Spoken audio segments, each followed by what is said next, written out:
नावावर शिक्कामोर्तब झालेला आहे। अत्यंत महत्त्वाची बातमी, अखेर गटनेतेपदासाठी देवेंद्र फडणवीसांच्या नावावर शिक्कामोर्तब झालेला आहे। भाजपाने त्यांचा गटनेता ठरवलेला आहे। देवेंद्र फडणवीस यांच्याच नावावर शिक्कामोर्तब झालेला आहे। देवेंद्र फडणवीसांच्या नावावर शिक्कामोर्तब झाला। आताची सर्वात मोठी बातमी, भाजपाने त्यांचा गटनेता ठरवलेला आहे। देवेंद्र फडणवीसांच्या नावावर शिक्कामोर्तब झालेला आहे। साम टीव्हीने आधीपासून सांगितलं होतं भाजपाकडनं देवेंद्र फडणवीस यांच्याच नावावर शिक्कामोर्तब होणार आणि साम टीव्हीची बातमी खरी ठरताना आपण पाहतोय। देवेंद्र फडणवीसांच्या नावावर शिक्कामोर्तब झालेला आहे। आपल्यासोबत आमचे प्रतिनिधी विशाल जोडले गेलेले आहेत। विशाल, अत्यंत महत्त्वाची बातमी समोर आलेली आहे। देवेंद्र फडणवीसांच्या नावावर अखेर शिक्कामोर्तब झालाय।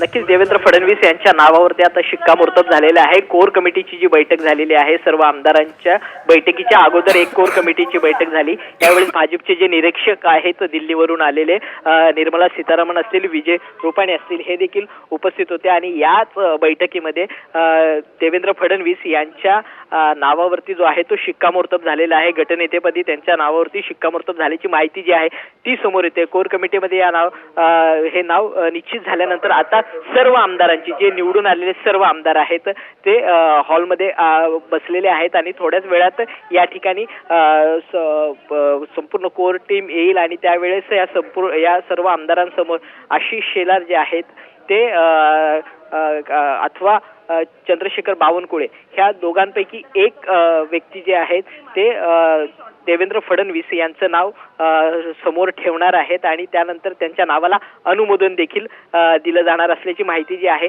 ती आता समोर येते। जवळपास देवेंद्र फडणवीस यांच्या नावावरती शिक्कामोर्तब झाल्याची माहिती जी आहे ती आता समोर येते।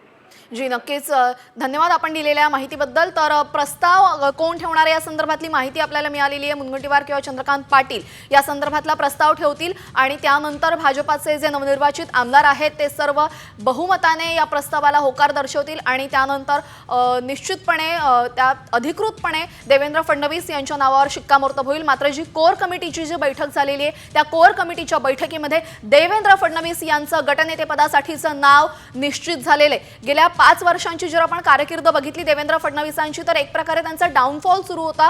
देवेंद्र फडणवीस आणि शिवसेना या दोघांनी एकत्र निवडणुका लढल्या होत्या, मात्र त्यानंतर महाविकास आघाडीची सत्ता आली। देवेंद्र फडणवीस विरोधात बसले। 2.5 वर्षांनंतर पक्षफुटी झाली। पक्षफुटीनंतर सुद्धा देवेंद्र फडणवीसांना बॅकफूटवर राहावं लागलं होतं, उपमुख्यमंत्री पद स्वीकारावं लागलं होतं। या 5 वर्षाच्या संघर्षानंतर आता पुन्हा एकदा देवेंद्र फडणवीस हे मुख्यमंत्री पदावर विराजमान होणार असल्याची चिन्ह दिसत आहेत। आज सकाळपासूनच जेव्हापासून ते विधिमंडळ परिसरामध्ये आलेले आहेत